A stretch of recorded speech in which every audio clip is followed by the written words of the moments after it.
மகாலயன் மருமகளே அடுத்த வர எபிசோடில் பார்த்திங்க அப்படின்னா முத்துவேலுக்கு நடக்கக்கூடாத ஒரு கொடுமை வந்து நடந்துருச்சு. அவர் கல்யாணம் ஆன அன்னைக்கே வந்து இறக்குற மாதிரி ஒரு நிலைமை வந்து ஏற்பட்டுருச்சு.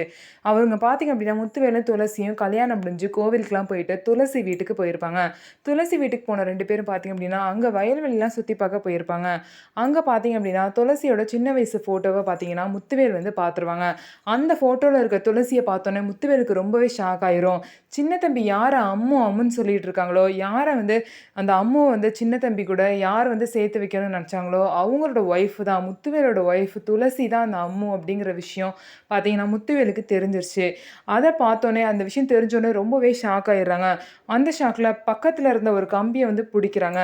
அந்த கம்பியில் பார்த்தீங்கன்னா கரண்ட் வந்து பாஞ்சிருக்கு. அது தெரியாமல் அந்த கம்பியை பிடிச்சனால ஷாக் அடித்து அங்கேயே வந்து மயங்கிடுவாங்க.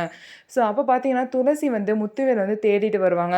முத்துவேல் இப்படி மயங்கியிருக்கிறத பார்த்துட்டு வேகமாக வந்து முத்துவேல் கிட்ட வருவாங்க. அப்போ முத்துவேல் பார்த்தீங்க அப்படின்னா துளசி கழுத்தில் இருந்த தாலியை தன்னோட கையாலே பார்த்தீங்கன்னா அத்து விட்டுருவாங்க. ஸோ முத்துவேலுக்கு இந்த மாதிரி ஆன விஷயம் மட்டும் அவங்க அம்மாவுக்கு தெரிஞ்சுன்னா ரொம்பவே கஷ்டப்படுவாங்க. ஸோ இதுக்கப்புறம் என்ன நடக்க போகுது, இதுக்கப்புறம் கண்டிப்பாக சின்ன தம்பியும் துளசி தான் சேர போகிறாங்க. யார் மூலயமா எப்படி சேர போகிறாங்க அப்படிங்கிறத நம்ம வெயிட் பண்ணி பார்க்கலாம். ஸோ நம்ம வீடியோ உங்களுக்கு பிடிச்சிருந்தா நம்ம வீடியோவை லைக் பண்ணிக்கோங்க. மறக்காமல் நம்மளோட சேனலை சப்ஸ்கிரைப் அண்ட் ஹைப் பண்ணிவிட்டு பாருங்கள்.